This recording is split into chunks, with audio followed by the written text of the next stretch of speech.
ভারতের বিপক্ষে বাংলাদেশের সেরা একাদশ নির্বাচন করে দিল জনপ্রিয় ক্রিকেট ভিত্তিক ওয়েবসাইট ইএসপিএন ক্রিকইনফো, যেখানে ওপেনিংয়ে আছেন সৌম্য সরকার আর তানজিদ তামিম। ফিনিশিং থেকে বাদ পড়েছেন জাকের আলী, তবে তাসকিন নাহিদ আছেন পেইজে ঝড় তুলতে। ইএসপিএন এর মতে ভারতের বিপক্ষে বাংলাদেশের সম্ভাব্য একাদশ নিয়ে বিস্তারিত থাকছে প্রতিবেদনে।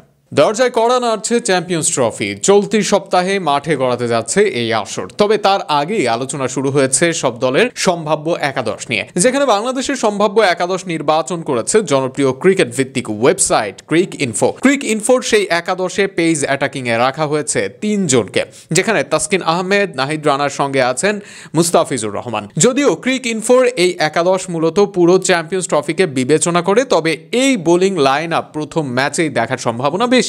ভারতের বিপক্ষে এই ম্যাচটি অনুষ্ঠিত হবে দুবাইতে, তাই ধরা হচ্ছে সেখানে মুস্তাফিজুর রহমানের একাদশে থাকাটাই স্বাভাবিক।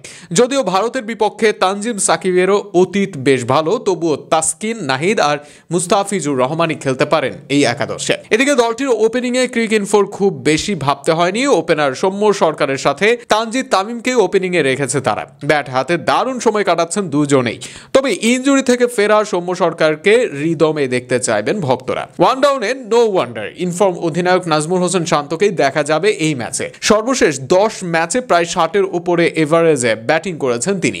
অন্য দুই ফরম্যাটে খারাপ করলেও একদিনের ক্রিকেটে দারুণ ছন্দে আছেন এই ব্যাটার। তবে শান্ত ফর্মে থাকলেও খুব বেশি ফর্মে আছেন বলে বলা যাবে না তাওহিদ হৃদয়কে। বিপিএল এ একটি ইনিংসে রান পেলেও আগে থেকে রান খরায় আছেন হৃদয়। সেক্ষেত্রে জাকের আলীকে খেলিয়ে হৃদয়কে বসানো হতে পারে। তবে ইএসপিএন এর একাদশে ঠিকই আছেন তাওহিদ। দলে উইকেট কিপার ব্যাটার হিসেবে আছেন মুশফিকুর রহিম। বর্তমান দলের সবচেয়ে অফ ফর্মের ব্যাটার মুশফিকি, তবুও বড় মঞ্চে তার একাদশে থাকাটাই স্বাভাবিক। অন্যদিকে ইএসপিএন এর একাদশে 6 নম্বর নামটা স্বাভাবিকভাবেই থাকবে, তিনি মাহমুদুল্লাহ রিয়াদ।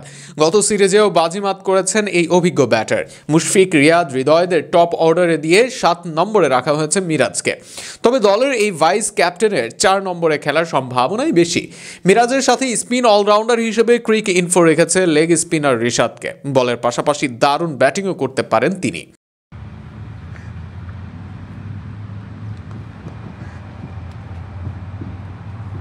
ইন্টারন্যাশনাল স্টেডিয়ামে আগামী 20 ফেব্রুয়ারি ভারতের বিপক্ষে বাংলাদেশের যে ম্যাচ অনুষ্ঠিত হবে, সেখানে কিন্তু তারা দেখাতে চান এবং জয় তুলে নিতে চান। তবে আমরা দেখেছি যে ভারতের বিপক্ষে